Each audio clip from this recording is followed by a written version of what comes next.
রাশিয়ার থেকে তেল কেনার মাশুল দিয়েছে ভারত। দু দফায় ভারতীয় পণ্যের ওপরে মোট 50% শুল্ক বসিয়েছেন আমেরিকার প্রেসিডেন্ট ডোনাল্ড ট্রাম্প। যদিও পরবর্তী ক্ষেত্রে ট্রাম্প নিজেই স্বীকার করে নিয়েছেন যে এই সিদ্ধান্ত ঐতিহাসিকভাবে তাৎপর্যপূর্ণ, সাহসী এবং প্রয়োজনীয় বলে মনে করছেন তিনি। আমেরিকার প্রেসিডেন্ট ডোনাল্ড ট্রাম্প তিনি স্বীকার করে নিয়েছেন যে এই সিদ্ধান্ত ওয়াশিংটন এবং দিল্লির মধ্যে সম্পর্কে একটা টানাপোড়েন তৈরি করেছে। ট্রাম্প ফক্স অ্যান্ড ফ্রেন্ডস অনুষ্ঠানে বক্তব্য রাখার সময় এই মন্তব্য করেন। আর সেই অনুষ্ঠানে ট্রাম্প আরও জানান যে তিনি G7 ভুক্ত দেশগুলিকে ভারতের ওপরে চড়া শুল্ক আরোপের নির্দেশ দিয়েছিলেন। সাক্ষাৎকারে ট্রাম্প জানান যে আমি G7 দেশগুলিকে ভারত ও চীনের বিরুদ্ধে আমাদের মতো একই পদক্ষেপ নেওয়ার নির্দেশ দিয়েছি। এটি বিশ্বব্যাপী সংকল্পের পরীক্ষা হিসেবে বর্ণনা করে তিনি দাবি করেছেন যে এই ধরনের পদক্ষেপ মস্কোর ভূ রাজনৈতিক অস্ত্র হিসেবে শক্তি ব্যবহারের বিরুদ্ধে ঐক্যকে সামনে নিয়ে আসবে। ট্রাম্প আরও মন্তব্য করেন যে রাশিয়ার তেল বাণিজ্যের প্রভাব আসলে কিন্তু ইউরোপের সমস্যা, আমাদের চেয়ে অনেক বেশি ইউরোপের সমস্যা। তার বক্তব্য থেকে বোঝাই যাচ্ছে যে তিনি তার পদক্ষেপগুলিকে ইউরোপের প্রতি এক ধরনের অনুগ্রহ হিসেবে দেখছেন। রাশিয়ার থেকে তেল কেনার মাশুল দিতে হয়েছে ভারতকে। আমেরিকার নিষেধাজ্ঞা উড়িয়ে রাশিয়ার থেকে তেল কেনার জন্য দু দফায় ভারতীয় পণ্যের উপরে মোট 50% শুল্ক চাপিয়েছেন ট্রাম্প। আর ট্রাম্পের এই সিদ্ধান্তের পর থেকেই আমেরিকার সঙ্গে ভারতের সম্পর্ক কিছুটা হলেও তলানিতে ঠেকেছে। এমনকি দুদেশের মধ্যে প্রস্তাবিত বাণিজ্যিক চুক্তিও কার্যত থমকে গিয়েছে। এই পরিস্থিতিতে ট্রাম্প নিজেই স্বীকার করছেন যে ভারতের উপরে 50% শুল্ক চাপানোর বিষয়টা সহজ ছিল না, আর এই জন্যই ভারতের সঙ্গে আমেরিকার সম্পর্কে চিড় ধরেছে। শুক্রবার ফক্স অ্যান্ড ফ্রেন্ডসকে একটি সাক্ষাৎকার দেন ডোনাল্ড ট্রাম্প। সেখানে তিনি বলেন যে ভারত আমাদের সবচেয়ে বড় ক্রেতার মধ্যে অন্যতম। আমি ওদের উপরে 50% শুল্ক চাপিয়েছি কারণ ওরা রাশিয়া থেকে তেল কিনেছে। আমি অনেক কিছু করেছি, এটা হয়তো আমাদের চেয়ে ইউরোপের জন্য বড় সমস্যা। তিনি আরও বলেন যে ভারতের ওপর শুল্ক চাপানো সহজ ছিল না, এটা অনেক বড় বিষয়। এই কারণেই ভারতের সঙ্গে সম্পর্কে চিড় ধরেছে। কি বলেছেন ট্রাম্প শোনাবো। What is clamping down on Vladimir Putin? Well, it'll be hitting very hard with sanctions to banks and having to do with oil and tariffs also. But I've already done it. I've done a lot. Look, India was their biggest customer. I put a 50% tariff on India because they're buying oil from Russia. That's not an easy thing to do. That's a big deal. What is clamping down on Vladimir Putin? Well, it'll be hitting very hard with sanctions to banks and having to do with oil and tariffs also. But I've already done it. I've done a lot. Look, India was their biggest customer. I put a 50% tariff on India because they're buying oil from Russia. That's not an easy thing to do. That's a big deal. যদিও ফের বিশ্বযুদ্ধ থামানোর বিষয়ে credit নিয়েছেন Donald Trump. তিনি বলেন যে আমি 7টি যুদ্ধ থামিয়েছি। এই তালিকায় রয়েছে ভারত পাকিস্তান যুদ্ধ। তিনি বলছেন যে এই যুদ্ধ তিনি থামিয়েছেন, লক্ষ লক্ষ মানুষের মৃত্যু আটকানো সম্ভব হয়েছে। তবে একই সঙ্গে রাশিয়া এবং ইউক্রেনের সংঘর্ষ থামাতে না পারায় তিনি হতাশার কথাও উল্লেখ করেছেন। প্রসঙ্গত ট্রাম্পের এই বোধোদয়ের বিষয়টি নতুন নয়। এর আগেও ভারতের ওপরে 50% ট্যারিফ বসানোর বিষয়ে কিছুটা হলেও সুর নরম করতে দেখা গিয়েছিল ট্রাম্পকে। প্রসঙ্গত শুক্রবার 5 সেপ্টেম্বর হোয়াইট হাউসের ওভাল হাউসের সাংবাদিক বৈঠকে মোদিকে গ্রেট প্রাইম মিনিস্টার বলে মন্তব্য করেন ট্রাম্প। তিনি বলেন ভারত ও আমেরিকার সম্পর্কের ব্যাপারটাই আলাদা, মাঝে মধ্যে মতবিরোধ হলেও আমি আর মোদি সবসময় বন্ধু থাকবো। পরে সাংবাদিক প্রশ্ন করেন যে তিনি কি ভারত আমেরিকার সম্পর্ককে নতুন করে গড়ে তুলতে চান।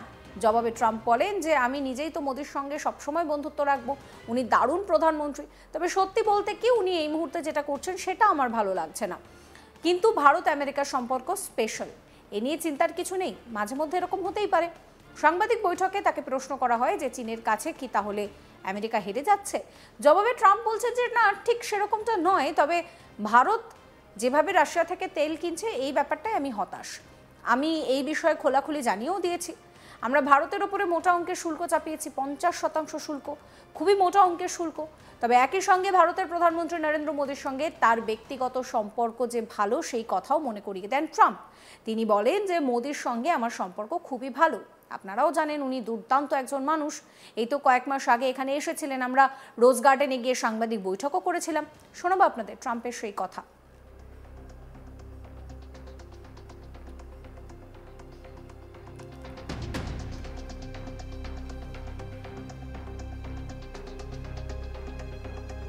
And are you ready to reset relations with India at this point? I always will. I'll always be friends with Modi. He's great. Prime Minister, he's great. I'll always be friends, but I just don't like what he's doing at this particular moment. But India and the United States have a special relationship. There's nothing to worry about.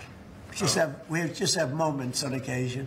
How are trade talks going with India and with other countries that you haven't reached a trade deal with, Secretary of State? They're going great. Other countries are doing great. We're doing great with all of them. We're upset with the European Union because of what's happening with not just Google, but with all of our big companies. They just, hit them with these unbelievable fines, $17 billion and $14 billion.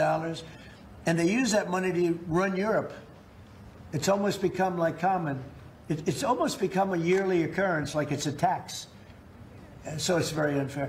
I want to thank you all very much, and we'll see you around. We're going to see you in Florida, but we'll see you a little bit before that, I suspect. Okay? Where are you heading for dinner? Thanks, guys. Thank you, President. Well, I'll be having something good here. I'll be at the White House. For losing India to China, in your post earlier today in the morning, you did put that out. I don't think we have. I've been very disappointed that India would be buying so much oil, as you know, from Russia. And I let them know that. We put a very big tariff on India, 50% tariff, very high tariff. I get along very well with Modi, as you know. He's great. He was here a couple of months ago. In fact, we went to the Rose Garden, and the grass was so soaking wet. It was such a terrible place to have a news conference. I said, well, let's use a beautiful white stone emblematic of the White House, okay, and it's been very well received. But we had a news conference on the grass. It was my last news conference I had on the grass because everybody sunk in. You probably sunk in. Every reporter out there, they ruined their shoes. We made that change. It's been a really well received change. Yeah, please go ahead. এরপর Sergio গোর তিনি বলেন যে আমেরিকার president কোয়াডের সঙ্গে সাক্ষাৎ চালিয়ে যাচ্ছেন, এটিকে শক্তিশালী করার জন্য তিনি প্রতিশ্রুতিবদ্ধ। কি বলছেন তিনি, শুনুন। Quad is vitally important. In fact, after Secretary Rubio was sworn in and clapped in at the State Department, 1 hour after his first meeting at Foggy Bottom was meeting with the foreign ministers of the Quad. The president is committed to continual engagement with the Quad. In fact, there's already been talks on a trip for the next Quad meeting. Earlier this year, I traveled to Japan and had the chance to meet with the Prime Minister of Japan. They're part of the Quad, and they have also emphasized the important relationship that we must continue to build on. On your earlier point of joint troop exercises. সমস্ত খবরের আপডেটের জন্য আপনাদের নজর থাকুক আজ তাক বাংলা। চ্যানেলটিকে সাবস্ক্রাইব করবেন, নোটিফিকেশন পেতে বেল আইকনে ক্লিক করবেন, ফলো করতে ভুলবেন না আজ তাক বাংলার হোয়াটসঅ্যাপ চ্যানেলও।